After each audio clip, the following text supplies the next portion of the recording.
Hello, welcome to the latest episode of The Invisible Men. Hey, NIQ, how are you?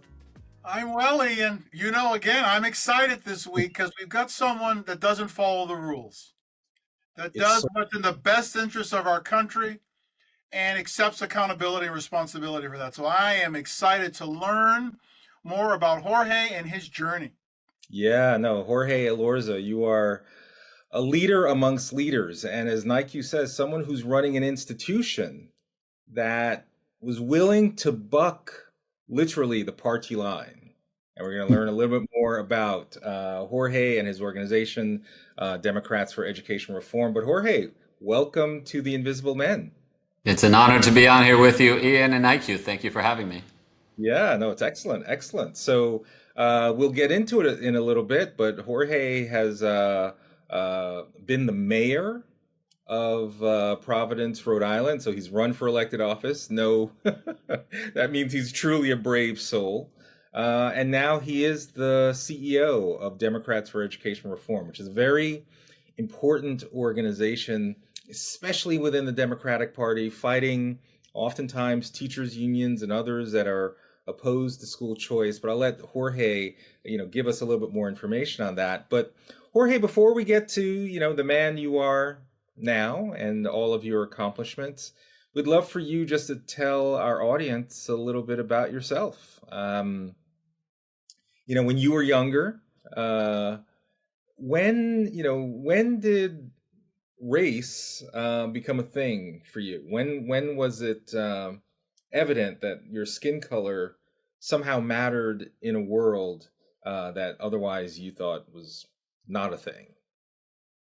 Yeah, there's a lot there. So let me start of all places at the beginning. I am the son of immigrants, and if they're we all have different dimensions to our identities. If there's one dominant one for me, it's being the children of immigrants. So I was born here in the United States, but I grew up in an immigrant household, very much in an immigrant neighborhood. And to your question about when did I notice that sort of race and identity, I grew up always knowing that we were different. I grew up. I was born in the mid 1970s, so I'm a kid of the 90s. I grew up listening to hip hop, and there's a Jay-Z line that I love. He says in an intro to one of his songs, he says, "I'm from the hood, and not the rap hood, the real hood." And that's where I grew up, and so we always knew we were different. There was dominant society, what we saw as white families that were just more established, more financially secure. And we always knew we didn't have all the things that they had.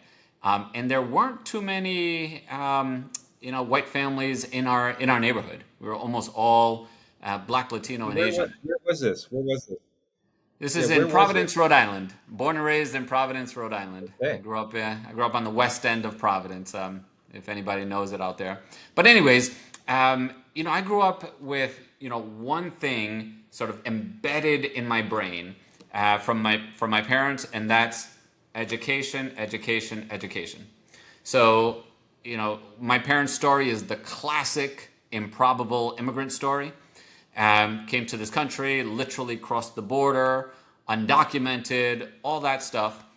My mother has a fourth grade education, my dad a third grade education, but somehow they knew that the ticket to a better life was in education. And they were willing to overcome or take on any challenge so that my sister and I could have a better life. And so, those sacrifices, like we lived them, right? It was just like visible, present every day. And I'd love to tell you, Ian, I'd love to tell you, NIQ, that I was that kid that listened to mom and always did the right thing. But, life doesn't work so neatly like that. I was a bit of a dunce in high school. I barely graduated from high school. My life was really going nowhere. And so my high school graduation, really one of the most pivotal moments in my life, I found out I was graduating literally a week and a half before graduation day. And I remember my graduation day, everybody, all my friends are there celebrating. And I'm sitting in my seat, just zoning out to myself, thinking like, what the heck am I doing with my life? All of my friends have gotten accepted into colleges. I've gotten rejected from everywhere that I applied to. My parents had made all of these sacrifices, and I was giving it all. I was giving up all these opportunities. And so right then and there, during my high school graduation, I remember just being so upset at myself and resolving that I would do the best I could for the rest of my life. And I haven't been perfect. Nobody's perfect. But I would do the best I could for the rest of my life to show myself and show my parents what I'm capable of and that their sacrifices were not in vain. So that changed everything. Education changed my life. I enrolled at community college. And then I got really, really lucky. There was a program at the University of Rhode Island that was actually, interestingly, created by the state of Rhode Island after the assassination of Martin Luther King, an affirmative action program that got inner city kids into college. So they gave me an opportunity with a scholarship, and they believed in me. They gave me a shot. I worked my butt off. I went from barely graduating high school to graduating first in my class at the University of Rhode Island. Oh my God. And so I graduated high school, and by then I'm a hotshot, right? I'm too big for Rhode Island, so I had a business degree. I was moving to New York City. I was going to make some money and live that life. And so I moved to New York City, took a job with PricewaterhouseCoopers. And then the second really pivotal moment in my life happened about 9 months after I moved out to New York. My dad calls me in the middle of the night, one of those calls, and tells me that one of my best friends from my old neighborhood had just gotten murdered, my friend Jose. And so, I remember it like it was yesterday. In my bedroom, I sat up on my bed, sort of like, just crying for my friend. And again, I asked myself, what the heck am I doing? I'm supposedly one of the kids that made it, right? And what am I doing to give back? And what am I doing to prevent other Jose's from going in that same direction? So literally that next day, I handed in my notice. Wow. I packed up my stuff, came back to Rhode Island. I thought I was going to be a high school teacher, but that wasn't the right fit. Someone randomly recommended that I think about law school. I said, no. I mean, I had never seen a lawyer that looked like me, right? We ask kids to envision themselves as something, but it's hard to envision something you've never seen before. And so I wrote it off. And then literally the very next day that someone first recommended law school to me, a second person recommended law school. It's one of those moments where you feel like the universe is trying to tell you something. So I looked into it. Before I had gotten rejected from everywhere I applied to. This time I thankfully got into some places. I ended up going to Harvard Law School, had 3 great years there, but I knew I wanted to come back to Providence when I was done. And so I did that, went away and came back and did legal aid for 2 years. Then I went into teaching. I was a law professor for 10 years. I was minding my business until, the public service bug came calling me. And then I jumped into the crazy fray to run for mayor. This is an amazing story. Incredible. And actually, can you just spend a minute or so? Just what is Providence like? I think people have a perception of Providence as this beautiful town.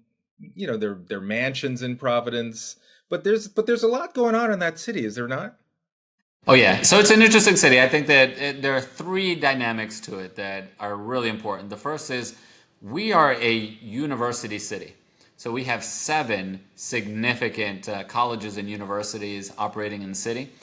We're a city of 190,000 people. So, mid-sized, relatively small, but top-notch universities like Brown University, Rhode Island School of Design, folks come from throughout the world to attend. And so we're a university city. Second, we've always been an immigrant way station. So, the first point of entry for immigrants, going back to Irish immigrants, to Italian immigrants, to, eventually Latino immigrants coming from South America, Southeast Asia. And so we've always been a very inviting city. We've always been a very welcoming city. And part of what makes Providence so dynamic is this potpourri of cultures that makes up all of who we are. And then the last piece that I think is really important about Providence is the food and arts scene here is really special. And you know, we are we're very metropolitan. We're a worldly city, right? We have immigrants from throughout the world. We have universities that attract folks from throughout the world. And once you're here, there's a lot to keep you here.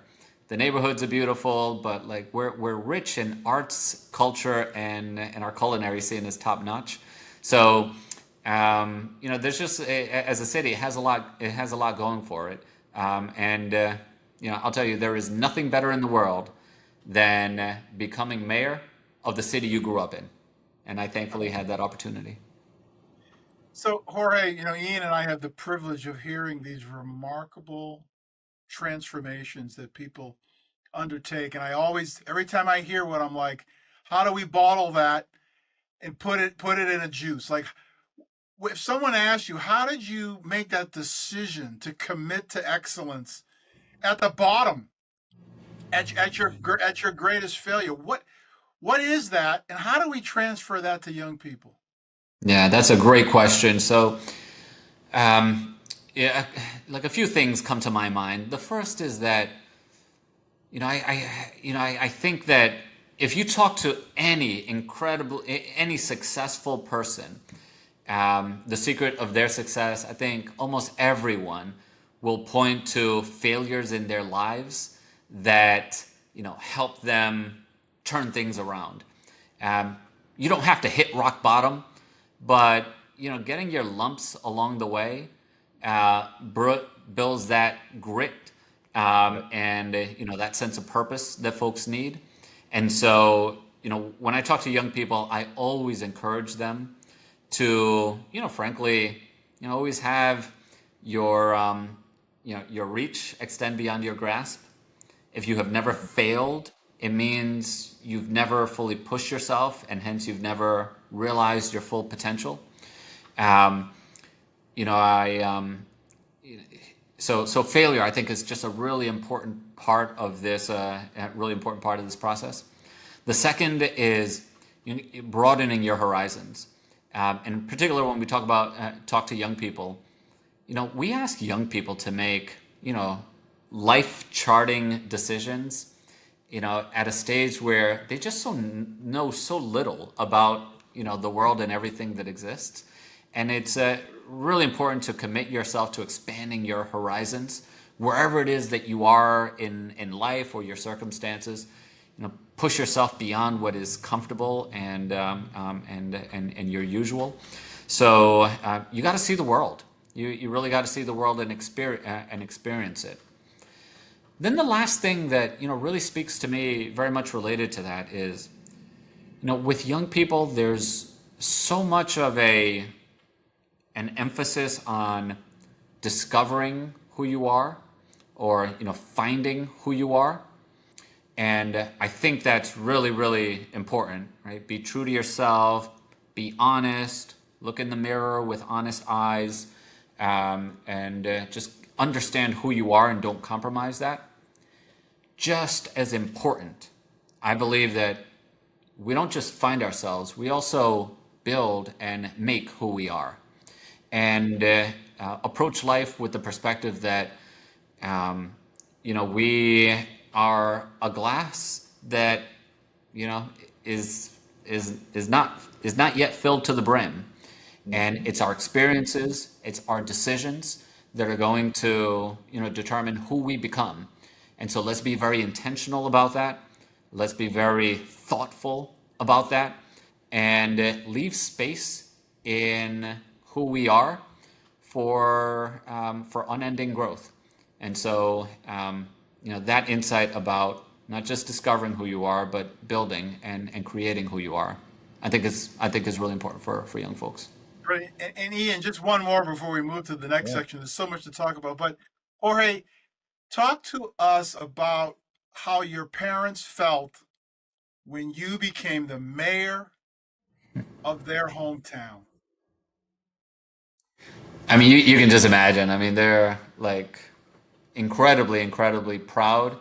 Um, if there's one thing that's always been true in my household is, my folks are very humble people, and they've never told me this, but you just kind of understand it.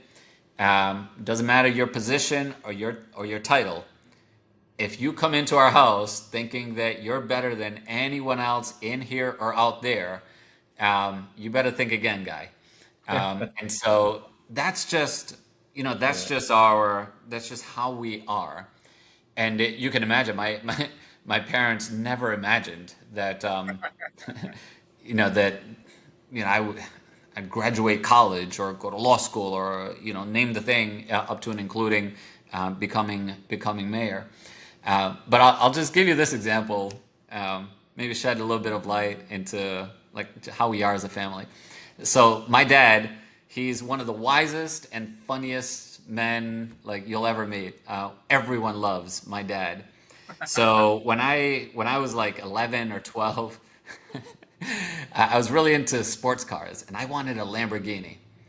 And my dad sat me down and he told me, when you graduate from college, I'm gonna buy you a Lamborghini. I'm like, all right. So, whatever. You make a promise to a kid never forgets. Yeah, especially that one. Yeah. So I graduated from college and I said, Dad, you promised me a Lamborghini. Where's my Lamborghini? He said, Mijo, son, I never thought you'd graduate from college.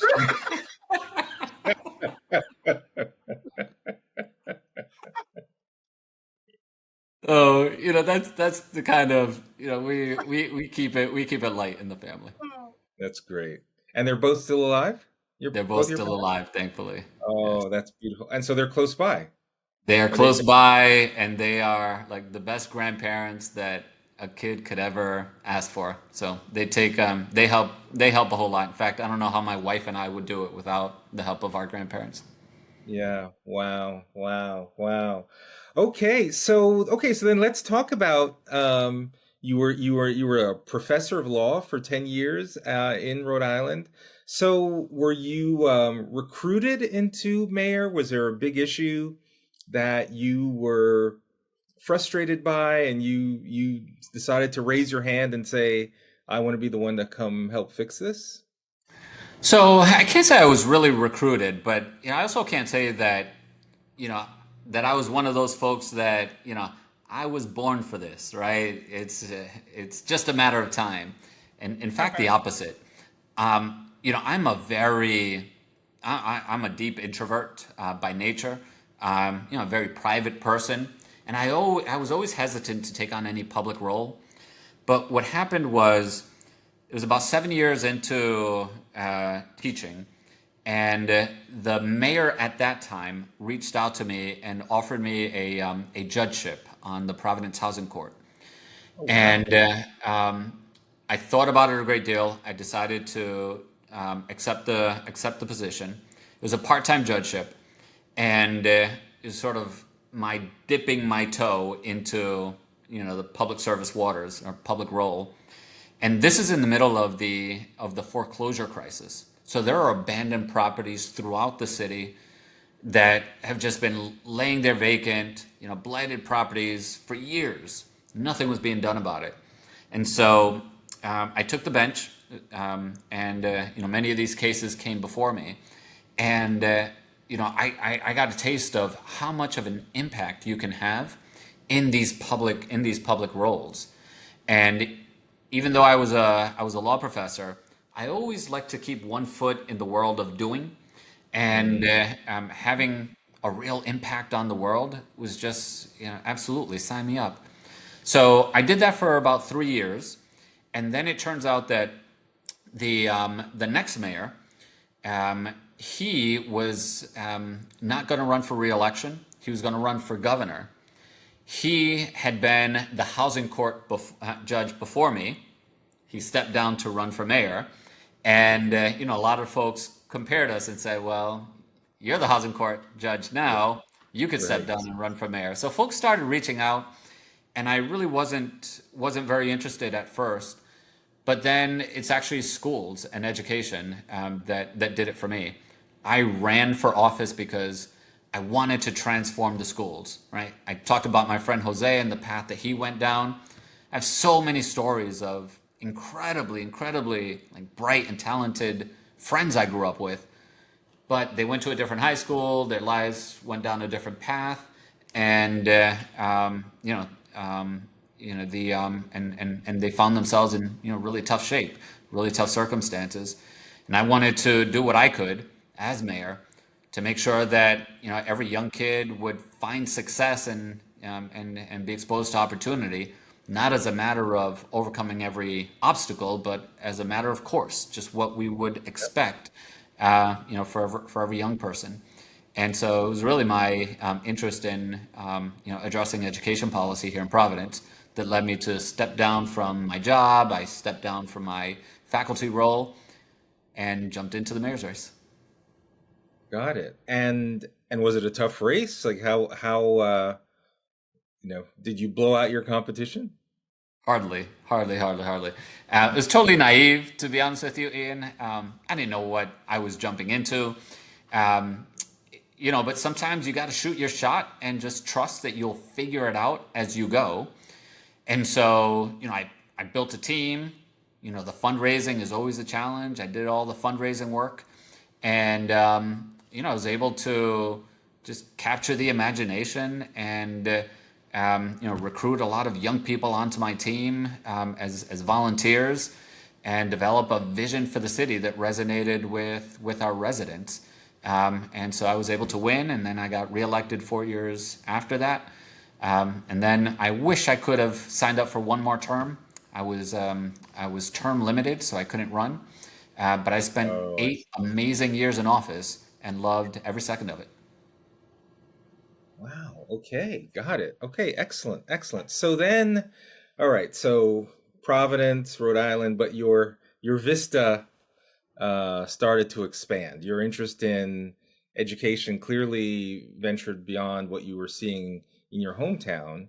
Um, and you've now become the CEO of Democrats for Education Reform. So why don't you just spend a few minutes first letting people know what DFER is all about? And full disclosure, I run public charter schools, and as some of the listeners may know, when we opened up our high school in the Bronx, the teachers union sued us to try and prevent us from opening. And we had to have a long court battle. Thankfully, we were ultimately victorious.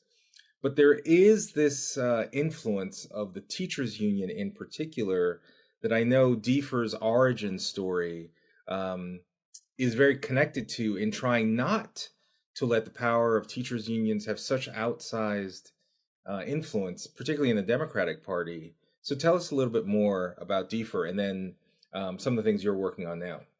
Yeah. So I think the simplest way to understand who we are and what we do is that we live at the intersection of policy and politics and education.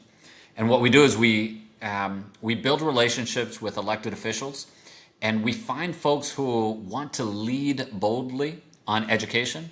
And then we support them with all the tools that we have. Sometimes it's policy tools, sometimes it's messaging guidance, sometimes it's political support as well. Because the reality is that with education, the incentives don't align for elected officials to directly take on education issues. First of all, because education is really complicated, right? You pull here and it unravels here. No one is really in charge. And so as an elected official, there are no shortage of pressing issues that you can take on. And what's different about education is that you don't know exactly if this intervention or this policy that you're going to pursue is actually going to have a payoff. But what you can be certain of is that if you're ruffling feathers and upsetting the status quo, there's going to be a really powerful special interest that comes after you. And so, a lot of elected officials, they follow the incentives. there are a lot of worthy causes out there that don't cause as much consternation within the party. And so a lot of people don't take education on. But, Mm. I never thought of myself as a career politician. This wasn't Yeah. a stepping stone to the next position. And I ran because I wanted to transform the schools, and that's it. I was going to do what I believed was right, and what our kids needed. And I'll tell you this, that I learned, and it's part of what I do in this job, and when I speak with other elected officials. So I was elected mayor in a deep blue city in a big union state. And I think it's fair to say that I was sort of like this at loggerheads with the teachers' unions for 8 straight years. And, I left office. This is, post George Floyd, where everybody was angry at everyone. Um, I left office with a 60% job approval rating. And Wow. so, the mistake that a lot of us make, that I think a lot of electeds make is, buy in to this idea that, you have to be aligned with this special interest or with this union in order to, be effective at your job. But that's just not the case. I'll tell you this one last story that I'm really, really, it just like sort of heartens my heart every time I hear it. And it gives you a sense of just how I ran the city and now, how I'm running this organization. So it was after I left the mayor's office. I was out for a walk at a park, and I saw this woman that I had known from the community and doing politics. She asked me what I was doing. I explained to her what we do at DFER. I could tell that she really didn't understand like what I was doing. But as we were signing off and saying bye, she says to me, "I don't know what you're doing, but I support it because I know that whatever it is that you're doing it for all of us." And Oh, and yes. that's my guidance to every elected official out there. At the end of the day, what you really want is your people, your constituents, to know that you are fighting for them, and Yep. do what you think is right, and be guided by that. And that's how we're operating DFER as well. Got it. Got it. Okay, so let's get into some of the issues that DFER is focused on. So again, full disclosure, Jorge and I are working on an op-ed right now that we hope will certainly will be published by the time this episode airs. But well, why don't you talk a little bit about the federal tax credit and how we're trying to encourage governors across the country to opt in?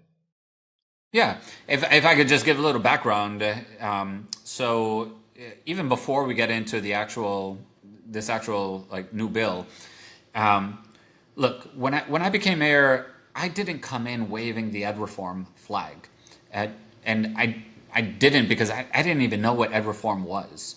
I was always supportive of charter schools, but in my mind, I thought I want to fix the schools where 90% of the kids go to school. That is my Right. focus. And Right. and I set out to do that work. And let's just say that I received an education on the politics of education. And I saw how the forces of the status quo were so powerful, right? There's just so many forces, including institutional inertia, bureaucratic sort of like cover your butt cultures, but then also, the teachers' unions and their entrenched interests. So you have all of these forces that protect the status quo, and I saw how difficult it is to catalyze change. So that by the time I left office, I was not only open, but I fully came to embrace alternatives to the traditional public schools. Yeah. And that's what led me to embrace charter schools. And as I learned even more about private school choice, not just public school choice, but private school choice, it just resonated with me, right? Public education is a goal, right? And our goal is to have an educated populace, and we should be open to any tool that helps us accomplish that goal. So whether it be traditional public schools, whether it be public charter schools, whether it be private schools, religious schools, whatever it is that helps us accomplish our goal, of having an educated public, we should be open to. And so, I saw that many folks Sure. on the left, they, our party still sort of begrudgingly came to kind of accept that public charter schools exist, so public school choice. And for me, I, just came to see that there's no reason to stop at the public side of choice. Private school choice also makes sense for both policy and political reasons. So, anyways, with all that said, in the so-called Big Beautiful Bill, there's this provision that creates a federal tax credit. So, you can read about the details of it online, but the short of it is that now there are monies that will become available to states to utilize for either enrichment activities outside of public school or for scholarships and tuition to pay for private schools. The one catch in this bill is that every state governor has to proactively opt in. So it's launched this national conversation in every state about whether states should and will opt in. And as I've said on the record, I think it's a no-brainer. This is literally free money that states can take advantage of. And so Ian and I have been working together, and we're both separately making the case more generally that this is an incredible opportunity for states to not only receive all of these extra funds, but to get creative in how we utilize them to provide more opportunities and a better education for kids. So that's something that we've been making this case, or I've been making this case before the Big Beautiful Bill was passed, which put me in the minority in the Democratic Party. But it's really interesting. Things have changed pretty significantly since this Educational Choice for Children Act, ECHA, was passed. And now you have a lot of folks on the left that are saying, well, actually, this is something that we should take a look at So that's the project we're engaged in. Yeah, so let's just go drill deep, because a lot of our listeners might hear that description. We've also talked to Darrell Bradford, who leads 50 Can.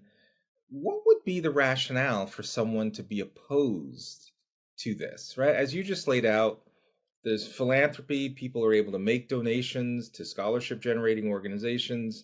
Those organizations then in turn provide scholarships to primarily low income kids, either for tuition or, as you say, like kind of a la carte, tutoring or other things. That sounds pretty good, right?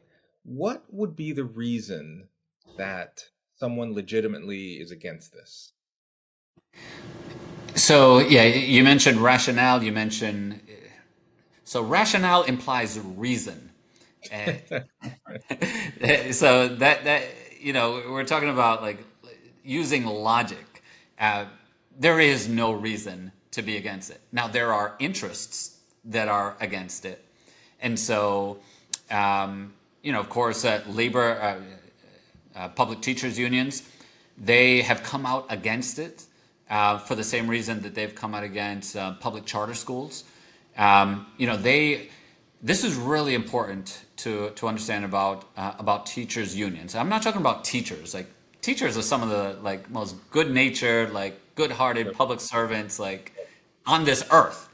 So I'm not talking about teachers. I'm talking about not only teachers unions, but in particular, the executive committees of the teachers unions, the ones that sort of set policy. So anyways, for them, they're not necessarily education policy experts. They're labor experts. They know the ins and outs of every state's contract laws, arbitration laws, the grievance processes. They are experts at that. They are labor leaders. So their interest is, their memberships and their members. They've always been opposed to public school choice, to charter schools, because by and large, charter schools are not unionized, right? And so, as their interest is labor. They don't represent those members, so they're against it. And in the same way, they're against these public dollars going to potentially going to non-public schools because it doesn't increase their membership, and if anything, it opens minds to the idea that education doesn't have to take place in, this kind of school building that's run by a public school system, and they're concerned, if folks get a taste of, choice options, they're going to like it. And they see this as an existential threat, and so they've been against it. And so I don't think so. That's, I guess, the logic behind the interests that oppose it. And then by extension, so many folks in our party, in Democrats, have also been really slow to embrace forms of choice, because our party has had this political alliance with the teachers unions for a very long time. They're one of the biggest contributors, if not the biggest contributors, to the Democratic Party. They have membership throughout the country, and so they volunteer for campaigns, they build relationships. And the last point that I'll make is, I think it's really important to be clear on this, in that, I actually don't begrudge any interest group, including teachers unions as an interest group, from advocating for their interests, right? That's how our democracy is set up. And we shouldn't expecting them not to advocate for their interests would be naive. The folks that I blame when education policy goes awry are the elected officials that should be saying no to all of these vested interests and adult interests when it's not in the best interest of kids. And so, that's why people are against it. And I'm hoping that more and more Democratic electeds, they will be coming out in favor of this, because it'll benefit kids, period. And that should always be our guiding light. Yep. And just to you, one of the criticisms you leveled is that the folks say that this somehow is taking public money away from the system. But again, these are philanthropic dollars, right? These are newly created donations to nonprofits, who then in turn allow kids to essentially use earn those scholarships, and then use them to pay for various educational interventions. So there is no, just to solidify, is there any public funding impact with this federal tax credit? Not at the state level. You can make the case that at a school level, so if you're using these federal tax credits that, as you mentioned, they come from philanthropic contributions. So if you're using these dollars, and a child who would otherwise go to a particular school now uses it for tuition to go to a private school, so that school district might lose some per pupil funding. But a state can change. A state can change their formula and how they calculate it. As far as the state is concerned, the state doesn't lose any money, and the state can determine how they allocate, funds through their formula. But that's why this is a no-brainer. Folks will, stretch the case and make the argument that public schools are going to suffer, but that's just not the case. That's bunk. Show me your incentives, and I'll show you your outcomes. And, it's clear that special interest groups have incentives to oppose anything that gives families options outside of the traditional public schools. I mean, maybe just the very fact that you call this a no-brainer, and I agree, and yet there's still pretty powerful forces in the Democrat Party that seem to be opposed to this. Is that indicative of a larger set of issues within the world of education? And so would love to get your thoughts, kind of raise this up now beyond this tax credit. How do we move forward when it just seems we're so divided? And ironically, in the world of education, there used to be quite strong bipartisan consensus on things like charter schools, on choice. Like, we can park our our differences at the door, but at least we can all agree that every kid, especially low income kids, should be given a shot. But now it seems even that we can't seem to have consensus on those kind of core points. Yeah. So I'll share with you why I'm optimistic about this moment. And again, it's about incentives.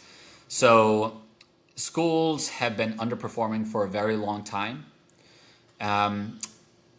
But what is different now is that Democrats have begun to suffer political consequences because of that.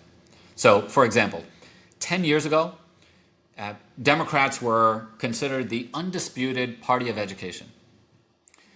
Everything changed after COVID, though. Today, depending on which poll you look at, it's clear that that advantage has evaporated, and we're very likely underwater when it comes to voter trust on education. Who do you trust, Democrats or Republicans? And so, while schools have been underperforming for a long time, what is different now is that now Democrats have a political imperative, right? A political incentive to refocus on education. So, after the November election, we're going through this soul searching process. Yep. In general, there's an openness to new ideas, and there's even more of an attention that's being put on education right now because, when you look at the communities, the voters that are drifting away from the party, working class, black, brown voters, to them, choice is yet another 80-20 issue that Democrats are on the wrong side of, right? And so now we're armed not just with making the moral case or the policy case, now we can make the it's in your political best interest case. And, that starts to get their attention. So I'm optimistic that in this moment, Democrats who want to lead on education once again are willing to, expand the bounds within which the debate is taking place and consider some issues that in a previous era were just too easy to dismiss because the politics didn't align. We're entering a new era. Look at how much the Republican Party has changed over the past 15 years. Democrats have been late to react to this new reality. We've just started back in November, but the change that is coming from our party, in my opinion, is really significant. And so, whereas the logic of the past says, it doesn't make sense to take on education, the politics are too tricky, there's no assurance that that logic or those assumptions apply tomorrow. And so I'm really optimistic and excited about, working with elected officials, helping them see the possibilities and filling in that void of the lack of guidance and the lack of vision that has been shared, from the national party, and help policymakers at the state level, really lean in and be bold in this moment.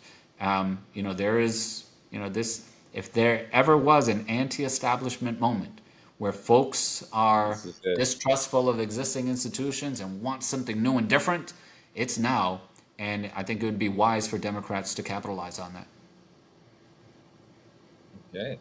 Well said. Well said. I think that's an appropriate transition to another segment we have within the podcast that we call the speed round, Jorge. So I'm going to offer up two individuals or two events and ask you to pick one and tell our audience why.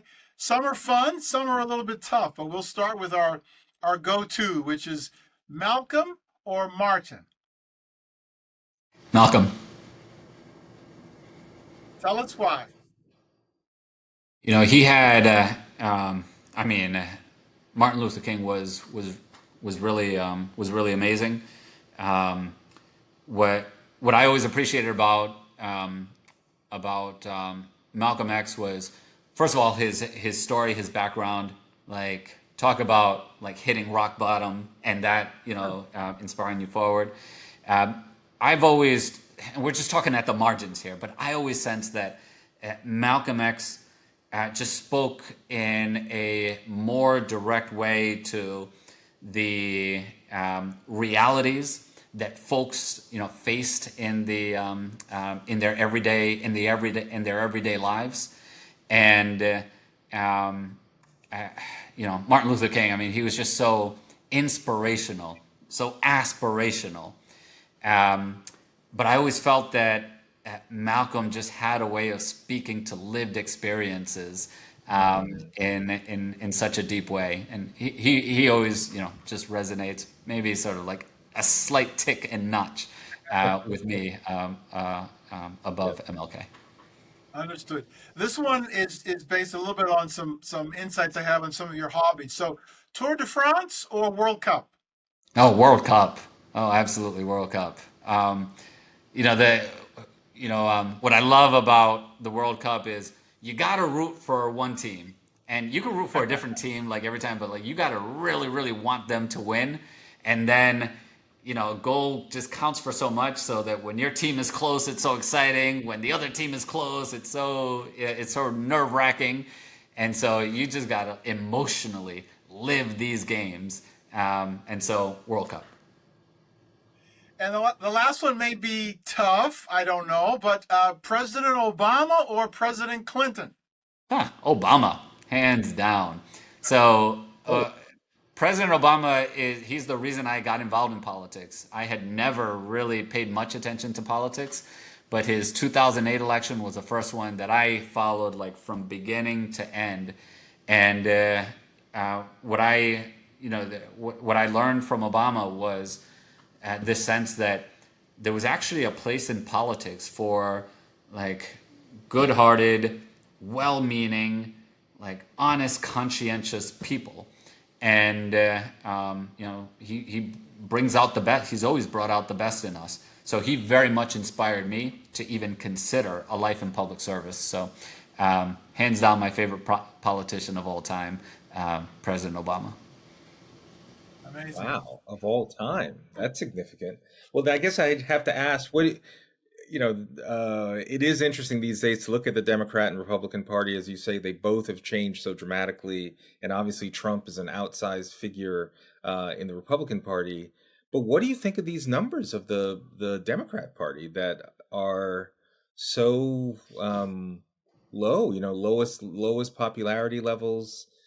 Is education, is school choice, is that the ticket out? You think or is there more of an overhaul that's needed?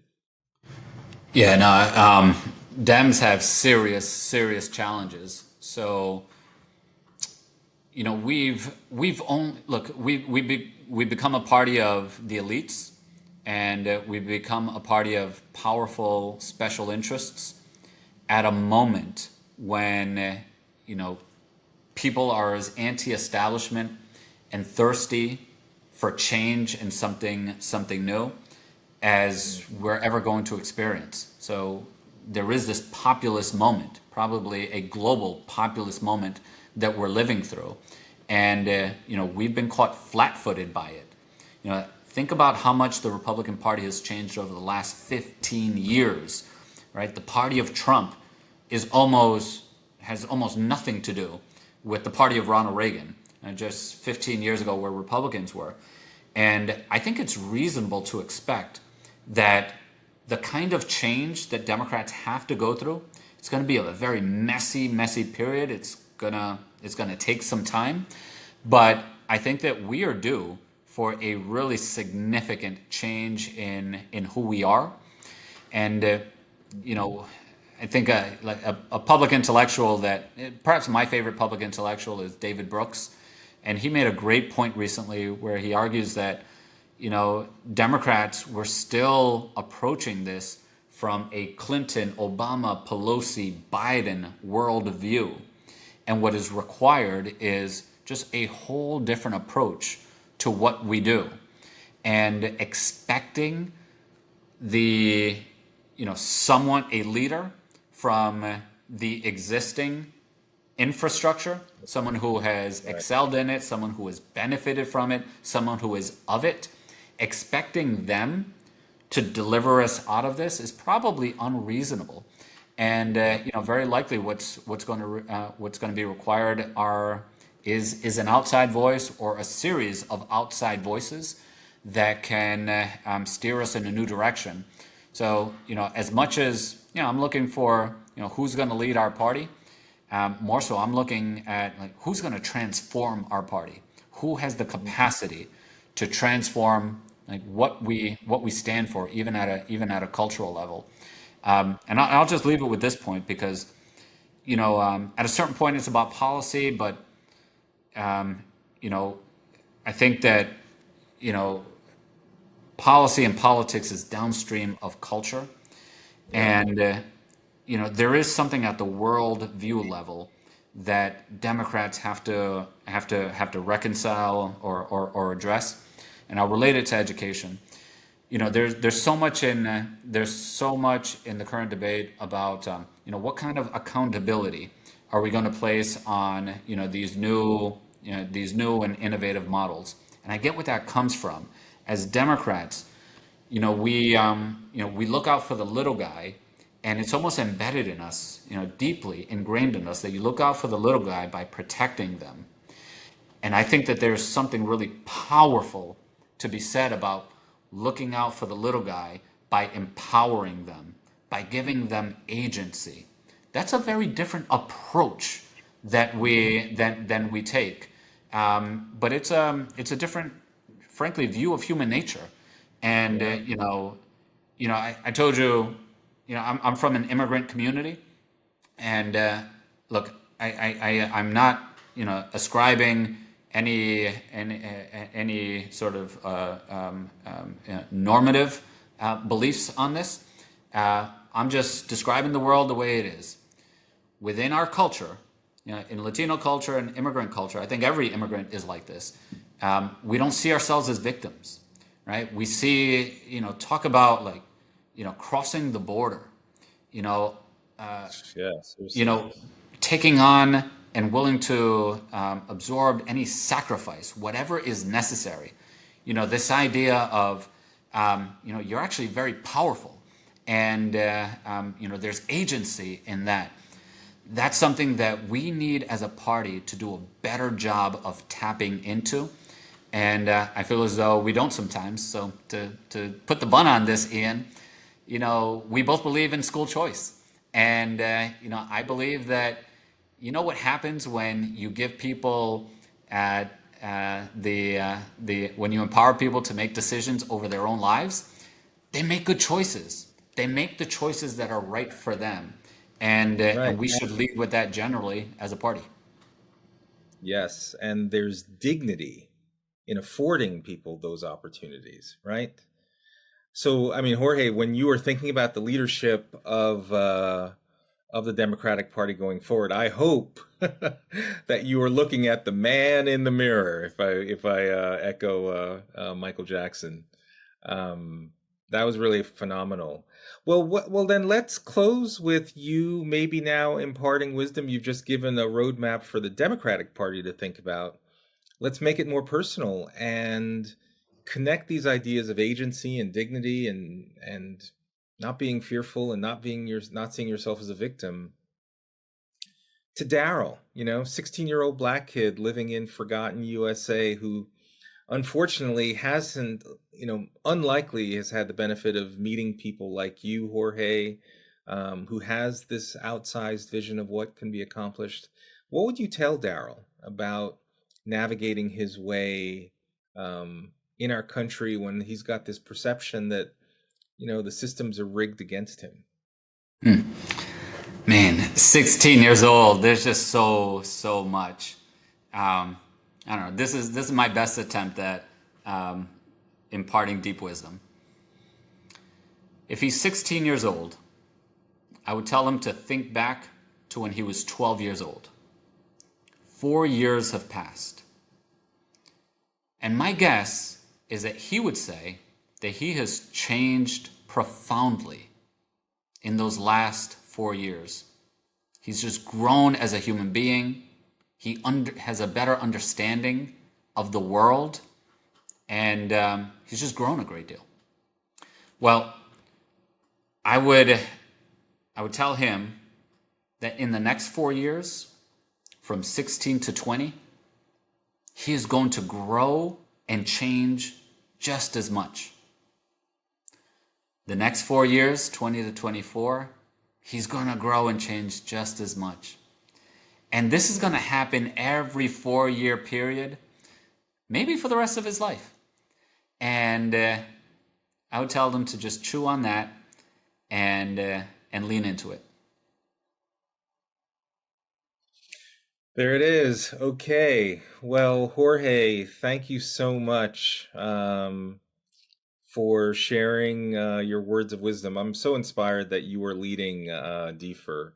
It's a very important organization, and in particular, in this moment, when our political climate is so divisive, maybe there is a pathway to lead your party. And my hope is that education and school choice is the anchor, because maybe that's also the pathway to bipartisanship and consensus, that creating opportunity for the rising generation is what hopefully brings us back together as a country. So thank you for everything you do. Nike, I don't know if you've got any parting words for Jorge.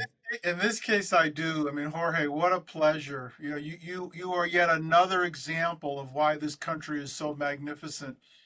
You know, and I think about your parents, as you said, with elementary school educations, but PhDs in America, and giving you the tools to take advantage of what makes this place so great. So, pleasure to meet you, and thank you for everything you do.